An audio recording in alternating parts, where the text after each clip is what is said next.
काम्या अपनी छत पर खड़ी अपने मोहल्ले के बच्चों को खेलते और लड़ाइयाँ करते देख रही थी। न जाने क्यों यह सब देखकर उसे सुकून मिल रहा था। उनमें से कुछ बच्चे पतंग उड़ा रहे थे।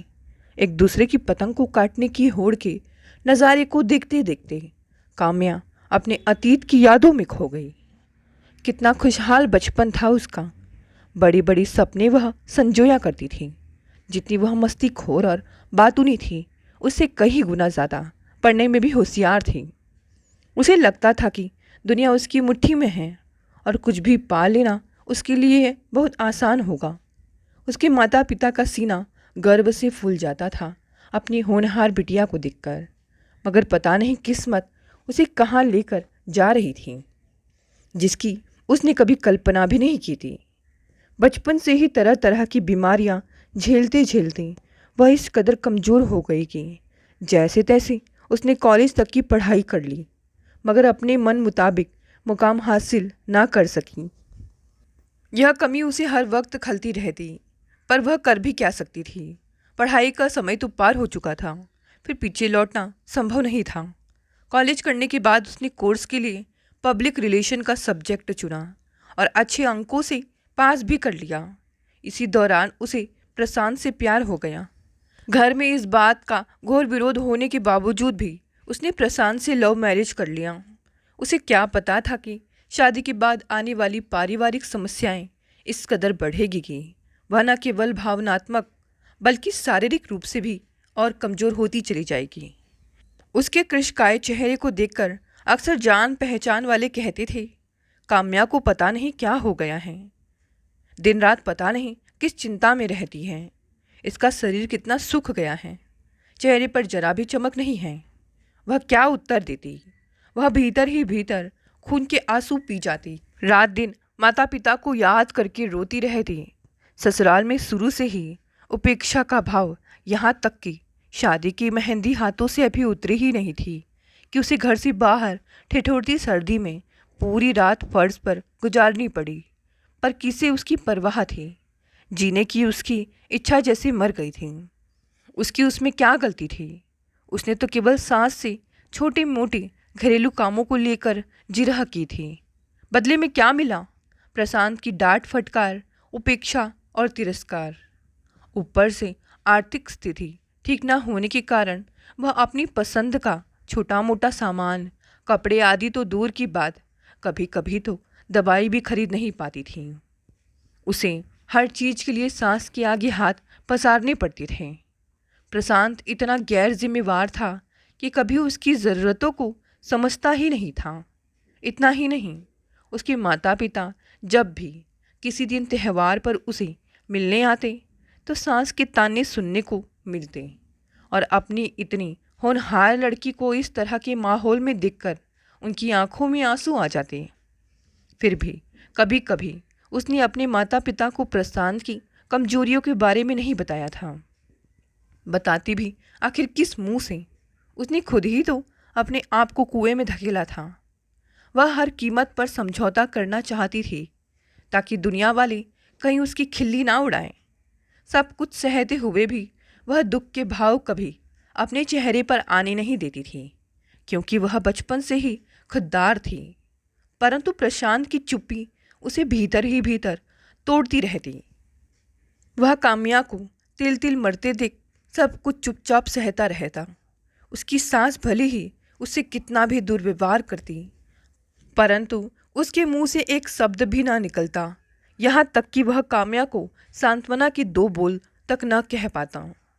काम्या को अपने चारों तरफ अंधेरा ही अंधेरा नजर आता। प्रशांत किसी तरह भी काम्या की भावनाओं को समझ ना पाता। प्रशांत के दिमाग पर तो हर समय उसके माता पिता का डर समाया रहता।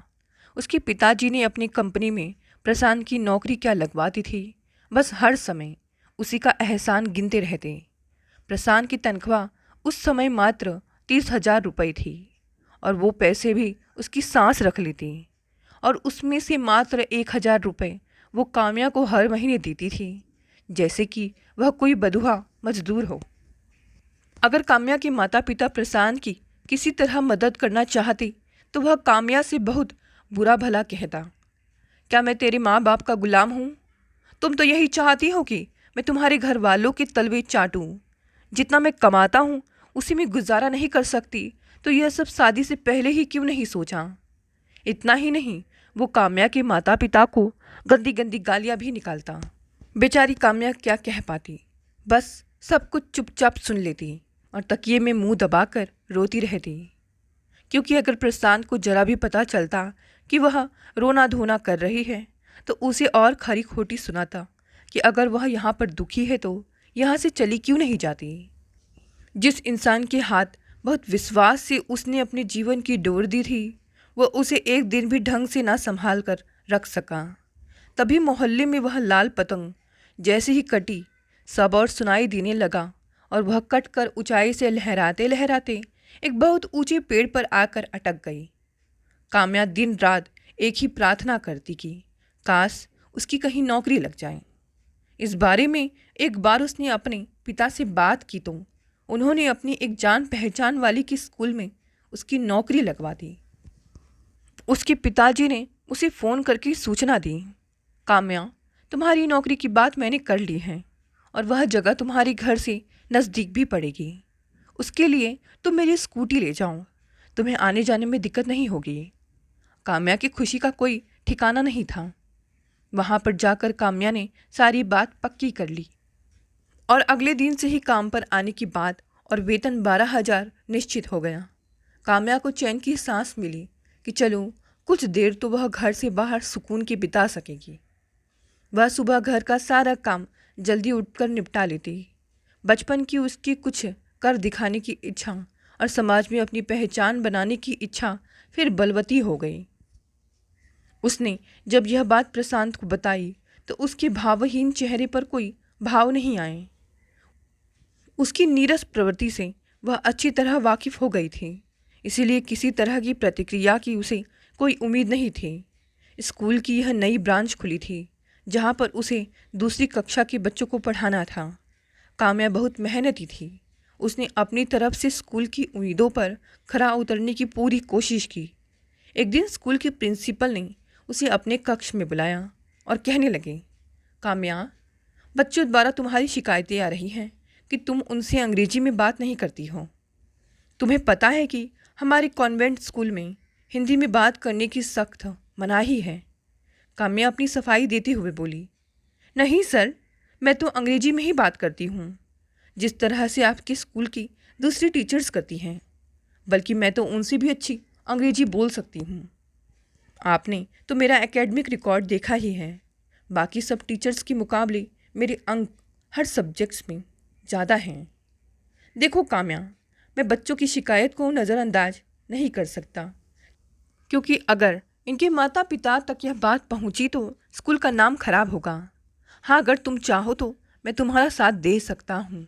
अगर ऐसा कहते कहते प्रिंसिपल उसके पास आकर खड़े हो गए और उसके कंधे पर हाथ रख लिया। काम्या झट से चौंक कर खड़ी हो गई तो प्रिंसिपल ने उसे अपनी बाहों में जकड़ लिया। काम्या, मेरे घर पर कोई नहीं है। अगर आज शाम तुम मेरे घर आ जाओ तो मैं सारा मामला संभाल लूँगा। काम्या की समझ में कुछ नहीं आया तो वह जल्दी से कमरे से बाहर निकल गई और स्टाफ रूम में जाकर बैठ गई। अगर वह घर जल्दी जाती तो पति और सास के ताने सुनने को मिलते। उसका दिमाग सुन्न सा हो गया। कुछ देर बाद अपने को थोड़ा संभाल कर वह भारी कदमों से घर पहुंच गई। बिना किसी से कुछ कहे वह अपने कमरे में जाकर बिस्तर पर लेट गई। उसकी आंखों से अश्रुधारा बहने लगी। उसके पति कमरे में आकर उसे ताने मारने लगे, पर जैसे उसके कानों तक कोई बात पहुंच ही नहीं रही थी, मानो उसका शरीर पत्थर का हो गया हो। प्रशांत के साथ कोई भी बात करने का कोई फ़ायदा नहीं था, क्योंकि ना तो उसने उसे कभी समझा था, ना ही कोशिश की थी।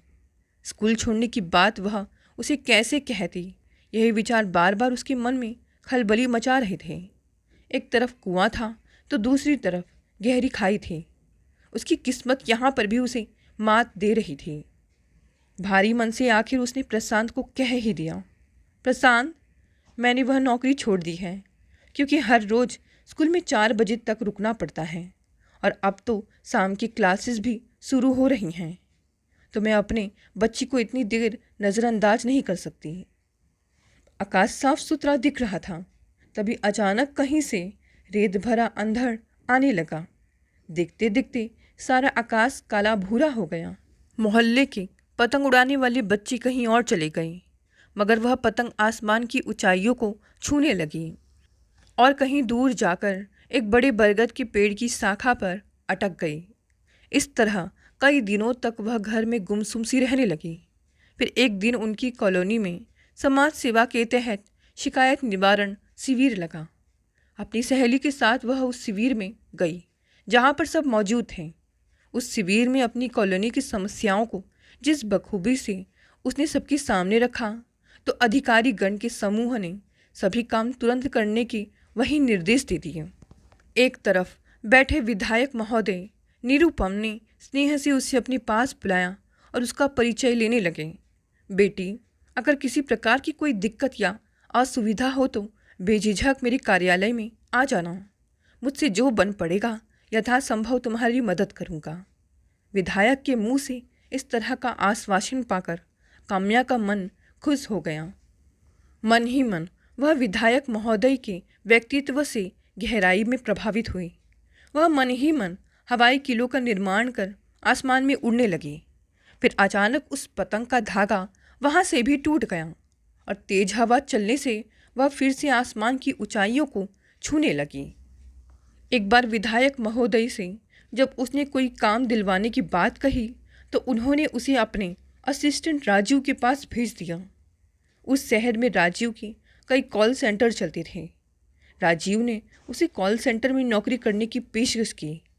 काम्या रात में कॉल सेंटर में काम करने से झिझक रही थी, तो राजीव ने समझाते हुए कहा, देखो काम्या, अगर तुम कॉल सेंटर में काम करोगी तो दिन भर तुम साथ साथ समाज सेवा भी कर सकती हो, तो इसमें मैं भरपूर तुम्हारा सहयोग करूँगा। मुझे अपना दोस्त और हमदर्द समझो। बदले में मुझे कुछ नहीं चाहिए, बस कुछ पल सुकून के तुम्हारे साथ बिताना चाहता हूँ। मैं तुम्हें राजनीति के सारे दांव पेच सिखा दूंगा। पता नहीं राजीव की बातों में एक ऐसा सम्मोहन था कि वह उसकी तरफ अट्रैक्ट हो गई। वैसे भी घर पर तो उसे ना ही प्यार न कोई सम्मान मिला था आज तक, बल्कि हर समय धुतकार ही मिलती थी। उसे लगा जिस प्यार की तलाश उसे है, शायद उसे पाने का समय आ गया है। मन ही मन वह सोचने लगी कि जिस इंसान के लिए उसने अपने समाज, अपने माता पिता की परंपराओं, अपने जीवन तक को दांव पर लगा दिया, उसने आज तक 2 पल सुख के उसे नहीं दिए थे। प्रशांत का नीरस व्यवहार, घर की आर्थिक हालत, बच्चों की परवरिश को लेकर बढ़ती जिम्मेवारियों और भविष्य के सुनहरे सपनों का सारा संसार उसके सामने मुंह खोलकर खड़ा था और उसे अपनी तरफ बुला रहा था। काम्या ने राजीव की हर बात में हाँ मिलाती चली गई। पार्टी में भी उसे अपनी काबिलियत और मेहनत के बलबूते पर अच्छा नाम कमा लिया। आए दिन किसी न किसी प्रोग्राम में भाग लेने जाती और इस तरह बहुत व्यस्त हो गई कि भीड़ में वह खुद को भी भूलती गई। बस एक आवेग में वह बहती जा रही थी। जब भी उसके पास कोई भी किसी काम से आता तो वह उसे बहुत अच्छा लगता और अपनी ओर से पूरा आश्वासन देते हुए कहती, आप लोग चिंता मत करें, आपका काम हो जाएगा। बस आप लोग मुझे अपना सहयोग और आशीर्वाद देते रहें। हर रोज़ उसकी दिनचर्या में वह सुबह जल्दी उठकर सब काम निपटा कर तैयार होकर बैठ जाती ताकि किसी काम से आने वाले को इंतज़ार करना ना पड़े। अपने अंदर वो अजीब सा साहस महसूस करती। घर बाहर बच्चे सभी काम वो बखूबी संभाल रही थी। अद्भुत शक्ति की मालकिन थी काम्या। अपने इलाके के कई बुजुर्ग लोगों और विधवा औरतों का पेंशन काम भी उसने दिन रात एक करके दिखाया, जिससे हर बुजुर्ग उसे आशीर्वाद देता ना थकता। परंतु काम्या इतनी खुददार थी या फिर उसकी कमजोरी की, लोगों के काम तो विधायक महोदय से कहकर करवा लेती, परंतु अपने किसी निजी काम के लिए बोलने के लिए उसकी जुबान को ताला लग जाता। बरगद पर अटकी हुई उस पतंग की डोर किसी के हाथ में आ गई। वह उसे अपनी ओर खींचने लगा। मौसम भी साफ हो गया, हवा भी रुक गई थी। वह पतंग आसानी से उस आदमी के कब्जे में आ गई। एक दिन वह कॉल सेंटर में अपने ऑफिस में बैठी कुछ सुस्ता सी रही थी। कई ख्याल दिमाग में आ जा रहे थे कि अचानक वहाँ राजीव आ गया। उसे देखकर काम्या एकदम से झेप गई और अपने काम में व्यस्त होने का अभिनय करने लगी। राजीव उसके पास आकर बैठ गया और पूछने लगा, क्या बात है काम्या? कई दिनों से देख रहा हूँ कि कुछ उखड़ी उखड़ी सी हो। क्या कोई बात है मन में क्या? नहीं राजीव, ऐसी कोई बात नहीं है। बस दिन भर सामाजिक कामों में उलझी रहती हूँ और रात को यहाँ की ड्यूटी, थक जाती हूँ। मन नहीं लग रहा आजकल किसी काम में। क्या तुम्हारे पति तुम्हारा हाथ नहीं बटाते क्या? मैं तो उन्हें किसी कार्यक्रम में तुम्हारे साथ आते जाते भी नहीं देखा है। नहीं राजीव जी, काम काज की इतनी बात नहीं है। असल में घर की जिम्मेवारियां दिन भर बढ़ती जा रही हैं और सामाजिक एवं राजनीतिक दायरा बढ़ता जा रहा है और खर्चे भी बढ़ गए हैं, परंतु आमदनी वही की वही। काम्या, तुम चाहो तो मैं तुम्हारे पति को दिन भर अपनी ऑफिस संभालने का काम दे सकता हूँ, जिससे उनकी एक्स्ट्रा आमदनी हो जाएगी। यह सुन काम्या की बांछें खुल गई। वह बार बार राजीव का एहसान मानते हुए उसका शुक्रगुजार करने लगी। मन ही मन काम्या सोचने लगी कि राजीव जी कितने नेक इंसान हैं। इतना नाम पैसा शोहरत होने पर भी अहंकार रत्ती भर नहीं है उनमें। अरे काम्या, कहाँ खो गई? चलो आज काम की छुट्टी करो, कहीं चलकर कॉफ़ी पीते हैं, तुम्हारी थकान भी उतर जाएगी। आज घर जल्दी जाकर आराम करो, सुबह अपने पति को मेरे ऑफिस लेकर आ जाना। इस तरह काम्या राजीव के एहसानों की तले दबती जा रही थी और उसकी बातों से मंत्रमुग्ध हो जाती। एक दिन काम्या शाम को अपने कॉल सेंटर जाने के लिए तैयार हो रही थी कि अचानक उसके फ़ोन पर घंटी बजी। दूसरी तरफ राजीव था और कहने लगा, काम्या, आज ऑफिस से छुट्टी कर लो। मैंने आज एक छोटी सी पार्टी रखी है और मैं तुम्हें लेने आ रहा हूँ। मुझे पास वाली मार्केट में मिलो। काम्या राजीव पर इस कदर भरोसा करने लग गई थी कि मना ना कर सकी। राजीव उसे लेकर एक बड़ी सी बिल्डिंग में पहुंच गया और सीढ़ियां चढ़कर एक फ्लैट के दरवाजे को उसने चाबी से खोला और काम्या को अंदर आने को कहा। अंदर मेज पर खाने पीने का सामान और एक शराब की बोतल पड़ी थी। काम्या ने झिझकते झिझकते पूछा, राजीव जी, यहाँ पर तो कोई और है नहीं हमारे अलावा? अरे घबराओ ना, थोड़ी देर बैठकर बातें करेंगे, कुछ विचार विमर्श करेंगे, एक दूसरे से बात करके मन हल्का हो जाएगा। कहते कहते राजीव ने 2 गिलासों में शराब डालनी शुरू कर दी और एक गिलास खुद ले लिया और दूसरा काम्या की तरफ बढ़ा दिया। काम्या मना करते हुए, राजीव जी, मैंने कभी शराब नहीं पी है आज तक। तो कोई बात नहीं, हर कोई पहली बार कभी ना कभी तो पीता ही है, ले लो, शर्माओ मत। राजनीति में आगे बढ़ना है तो यह सब तो बहुत आम सी बातें हैं। झिझकते झिझकते आखिर काम्या ने गिलास पकड़ लिया। उसे हल्का हल्का सरूर सा होने लगा तो राजीव कहने लगा, मुझे मालूम है काम्या, तुम्हें अपने पति से वो प्यार वो सुख नहीं मिल पाता जिसकी तुम हकदार हो। कोई बात नहीं, मैं तुम्हारा दोस्त हूँ, तुम्हारे हर सुख दुख को समझता हूँ और तुम्हारे साथ हमेशा खड़ा रहूँगा। काम्या की समझ में कुछ नहीं आ रहा था, परंतु वह उसकी बातों में फंसती जा रही थी। इस तरह उसके मन में कई तरह के विचार आ जा रहे थे। वह जानती थी कि वह सही ही तो कह रहा है कि उसे उसके पति से आज तक वह प्यार और इज्जत नहीं मिला। यही सोचते सोचते वह शराब के सरूर में डूबती जा रही थी। राजीव उसे अपनी योजना बताने लगा, काम्या, मेरी तरकीब है कि आगामी चुनाव में मैं विधायक महोदय को हरा दूं और उसकी जगह ले लूं अगर तुम मेरा साथ दो तो। बदले में मैं तुम्हें हर सुख ऐसो आराम दूंगा। यह कहते कहते उसने अपना बायां हाथ काम्या के कंधे पर रख दिया। चाहते हुए भी आगे के हसीन सपने देख वह राजीव को मना नहीं कर पाई। धीरे धीरे वह भी फिसलने लगी।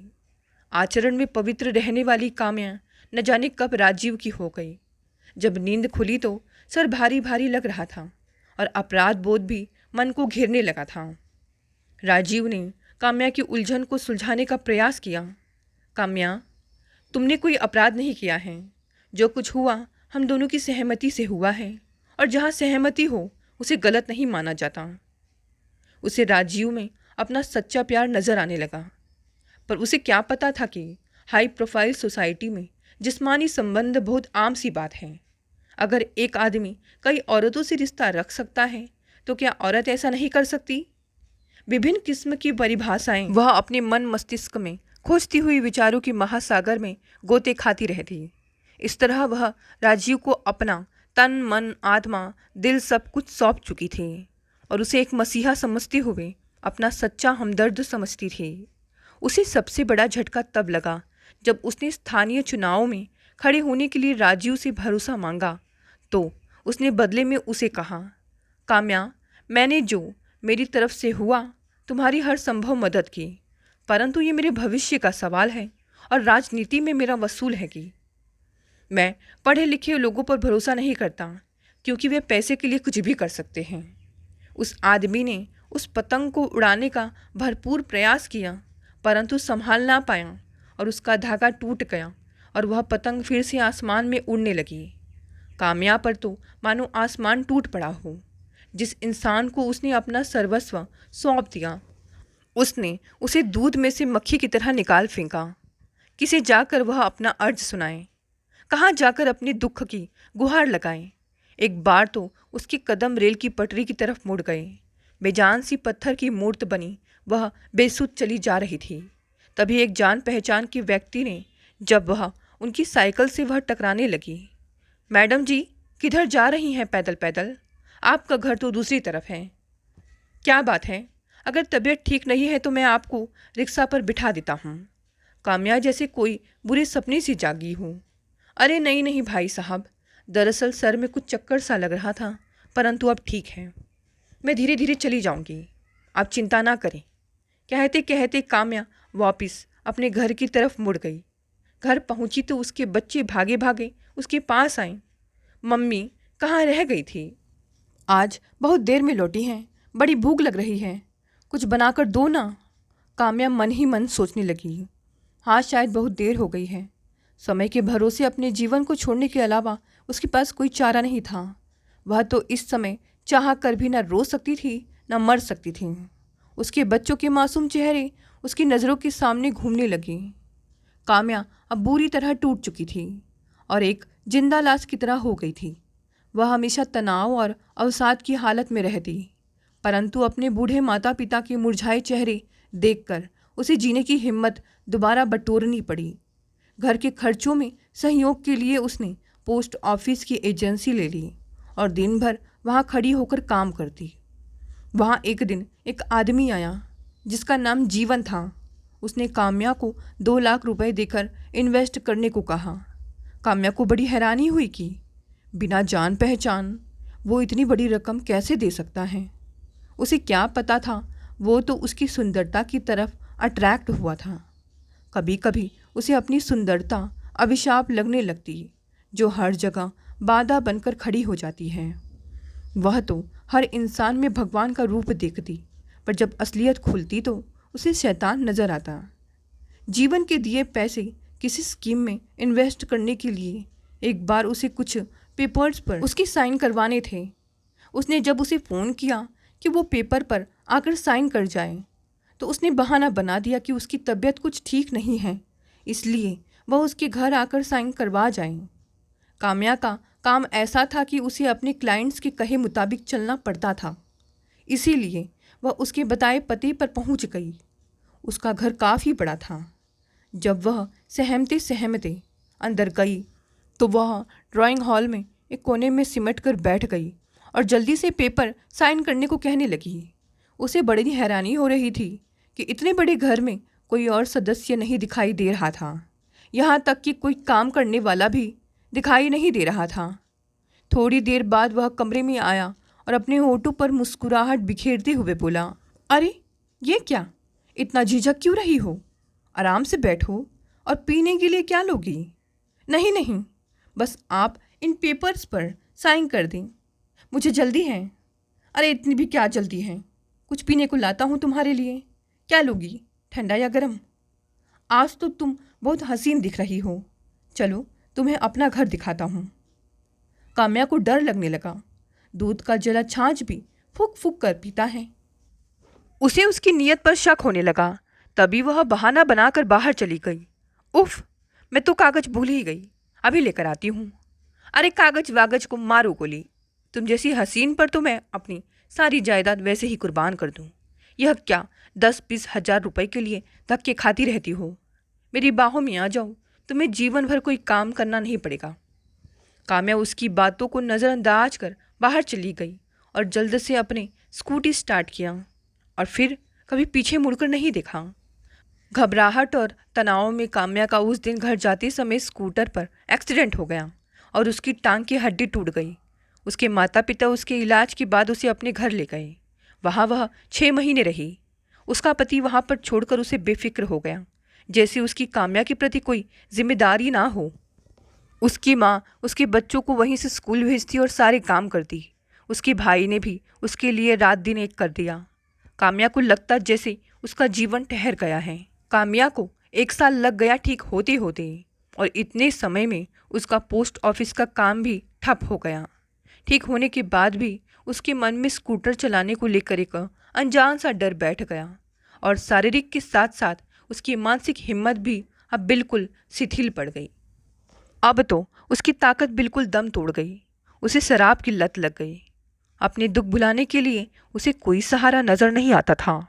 पति प्रशांत को उसकी किसी भी परेशानी से कोई फर्क नहीं पड़ता था। बस उसे तो समय पर अपने हर काम किया हुआ चाहिए थे। टूटी हुई पतंग नीले आकाश की ओर एक बार फिर से बढ़ने लगी। इस बार पास के किसी मोहल्ले वाले ने उसे अपने कब्जे में करना चाहा। पकड़ते पकड़ते वह पतंग उसके हाथ से भी छूट गई थी और जाकर किसी के घर पर फंस गई। जब काम्या समाज सेवा के तहत पौधारोपण और स्वास्थ्य चेकअप के कैंप आदि अन्य कई कार्यक्रम किए तो वहाँ उसकी मुलाकात सुकांत नाम के व्यक्ति से हुई, जिसने उसकी काफ़ी मदद की। वह कई विषयों पर उससे राय लेती ताकि प्रोग्राम सफल हो और लोगों को उसका भरपूर फ़ायदा मिले। फिर धीरे धीरे सुकांत का उसके घर काफ़ी आना जाना होने लगा। यहाँ तक कि उसके पति का विश्वास भी उसने जीत लिया। वह उसके घर के सदस्य की तरह हो गया। हर दिन त्यौहार पर वह उसके बच्चों के लिए महंगे तोहफे लेकर आता, जो कि वह अपने बच्चों को खरीद कर नहीं दे सकती थी। काम्या यह देखकर मन ही मन खुश होती और सुकांत को एक भला इंसान समझने लगी। एक बार की बात थी, जब दिवाली का त्यौहार आने वाला था तो सुकांत दिवाली का तोहफा लेकर अचानक उसके घर पहुंच गया। तब वह घर पर अकेली थी। उसके पति बच्चों के साथ अपने गांव के किसी ज़रूरी काम से गए हुए थे। सुकांत ने वहीं से फ़ोन पर जब उसके पति से बात की तो उसे पता चल गया कि वे लोग अगले दिन आने वाले हैं। यह सुनकर सुकांत के चेहरे की खुशी साफ देखी जा सकती थी। काम्या को अकेला पाकर सुकांत उससे कहने लगा, चलो काम्या, आज तुम भी अकेली हो घर पर, इसलिए चलो कहीं बाहर चलकर खाना खाते हैं। उसके बाद मैं तुम्हें घर पर वापस छोड़ दूंगा। सुकांत की नीयत भांपते हुए काम्या बोली, नहीं नहीं सुकांत जी, आज तो मैंने पहले से ही अपनी सहेलियों को खाने पर बुला रखा है। फिर किसी दिन जब प्रशांत भी होंगे तब साथ चलेंगे। अरे ये क्या काम्या, तुमने तो मेरा दिल ही तोड़ दिया। इतना सुनहरा मौका फिर पता नहीं कब मिलेगा। अपनी सहेलियों को मना कर दो और साथ में मैं तुम्हें दिवाली पर बाजार से कुछ तोहफा लेकर देना चाहता हूँ। तुम्हें नहीं पता मैं मन ही मन तुम्हें कितना चाहने लगा हूँ। आज की रात मेरे नाम कर दो, बदले में मैं जिंदगी का हर सुख तुम्हारे नाम कर दूंगा। उसकी ऐसी बहकी बहकी बातें सुनकर काम्या एकदम से हक्की बक्की रह गई और उसे मन ही मन गुस्सा भी आ रहा था, परंतु उसने कोई प्रतिक्रिया नहीं दी, बल्कि चुपके से अंदर जाकर अपनी खास सहेली, जो कि उसके घर के पास ही रहती थी, उसे फ़ोन करके जल्दी से घर पर बुला लिया। इस तरह उसने बड़ी मुश्किल से उससे पीछा छुड़ाया। कभी कभी उसे अपने आप से नफरत होने लगती। जहाँ पर भी वह जाती हर कोई उसे उसके जिस्म को घुरता हुआ दिखाई देता। किस किस का नाम लेती वह, उसकी तालिका लंबी होती जा रही थी। इसी तरह अपने सामाजिक क्षेत्र में लोगों के काम करवाने वह जिस भी अधिकारी के पास जाती, हर कोई बदले में उसके साथ हमबिस्तर होना चाहता। इस तरह की वैसी नज़रों को अपनी तरफ घूरते दिख काम्या की बर्दाश्त करने की सीमा खत्म होती जा रही थी। काम्या का धीरे धीरे आदमी जात पर से विश्वास उठता जा रहा था। काम्या, जो कि किसी समय में इतनी चिलबुली हुआ करती थी, धीरे धीरे अंतर्मुखी होती गई। बस हर समय घर पर रहती, ना किसी से मिलना पसंद करती, ना ही उसे किसी काम करने में दिलचस्पी रहती। बस हर समय घर पर रहती, ना किसी से मिलना पसंद करती, ना ही उसकी किसी काम करने में दिलचस्पी रही। हर समय अपनी दुनिया में खोई रहती, मन ही मन आत्म मंथन करती रहती कि औरत को जीवन में कुछ कर दिखाने के लिए ना सिर्फ अपने परिवार के दायरे में संघर्ष करना पड़ता है, बल्कि मानसिक और शारीरिक तौर पर भी प्रताड़ना सहनी पड़ती है। क्या उसकी भावनाओं की कोई कद्र नहीं? एक कटी पतंग की तरह उसे अपने जीवन मझधार में लगने लगा। मोहल्ले में पकड़ो पकड़ो का शोरगुल सुनकर अचानक काम्या की तंद्रा भंग हुई तो उसने देखा सब लोग उस पतंग के पीछे भाग रहे हैं और वह पतंग गली के एक बिजली के खंभे पर आकर अटक गई। सब लोग उस पतंग की ओर ललचाई नज़रों से देखने लगे। हर कोई उस पतंग को पा लेना चाहता था। तभी काम्या के पड़ोस का एक मासूम सा गंभीर प्रवृत्ति का लड़का भागा भागा आया। वहाँ बहुत से लड़के उस पतंग को उतारने की कोशिश में लगे थे, परंतु उस लड़के ने अपनी सहनशीलता और अदम्य साहस का परिचय देते हुए बड़ी खूबसूरती से उस पतंग को उतार लिया और उसे लेकर तेजी से अपने घर की तरफ भागा। सब बच्चे उसका मुंह देखते रह गए। काम्या सोचने लगी, काश उस लड़की की तरह उसे भी कोई मसीहा मिल जाता जो उसकी कद्र करता और उसे इस तरह अपने पास सहेज कर रखता। पर एक पतंग और एक औरत की वास्तविकता में जमीन आसमान का अंतर है। दोस्तों, कहानी यहीं समाप्त हो गई। कहानी पसंद आए तो इसे लाइक शेयर कमेंट करें, नए हैं तो चैनल को भी सब्सक्राइब कर लें। धन्यवाद दोस्तों, मिलते हैं अगली नई कहानी से।